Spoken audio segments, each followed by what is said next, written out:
Hello, welcome to Safra's World. My name is Safra and this is my world. And today we're going to talk a little bit about abundance or the mindset of abundance. The rent is due in a couple of days and some of us can pay it, some of us can't, or we think we can't. See, right away I said the word can't. So the word can't is a reflection of what we call the mindset of scarcity. So you want to really work on how you talk to yourself, how you talk to others, and how you present yourself to the world. Try, really try, no try, do, as Yoda says. Put yourself in the spot where you are believing that you have everything you need. Because you probably do, when you really think about it, you probably do have everything, if not most of what you need to exist right in this very moment, right now. So, as I've mentioned many times, begin your day with gratitude. Live your entire day in gratitude that you are experiencing this world and this life. And whether things are happening in a positive or negative way, each experience we have helps us grow into who we are or who we will be and who we are right in this moment. So you may have had big financial losses in the past, but that doesn't mean this is always going to be how it is, and that doesn't mean you can't manifest a better future. However, I will say that manifesting a better future does begin in your mind. So you may do meditations, you may listen to affirmations on YouTube or other tapes, subliminals, binaurals, whatever works for you, whatever gets you motivated. As I think for me, how I see things is a lot of it is motivation. I find that accepting the situation, having gratitude in the moment, and having a headspace of I have what I need definitely can help. It definitely is a huge chunk of what we're trying to do. But then you have to think about manifesting more because you're probably not where you want to be yet, right?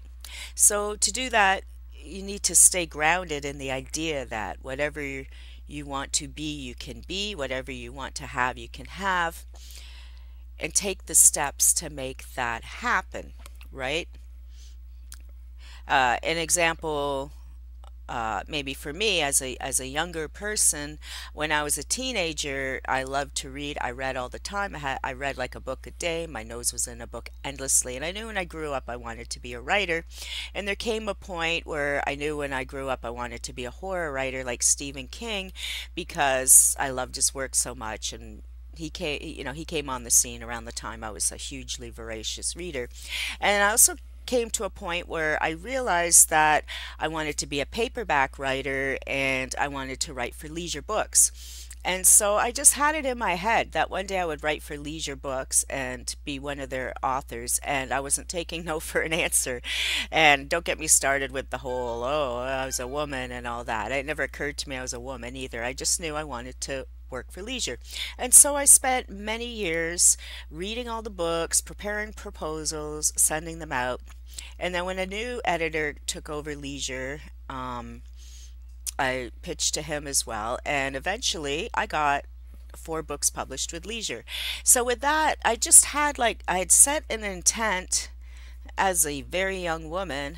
And I spent about 10 years working towards that intention. And I succeeded. I got my goal. And it was perseverance and but I think what the biggest part of it was is that it didn't occur to me that I would not be a leisure writer. I knew I would be one day because it was like, this is what I'm doing and that's what I want and I'm going to have it and you can't say no to me.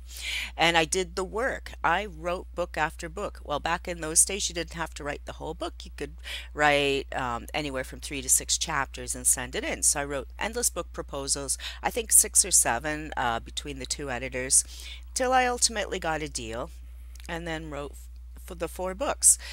And so this is what an example of just setting intent, setting the goal, doing the work, and not giving up.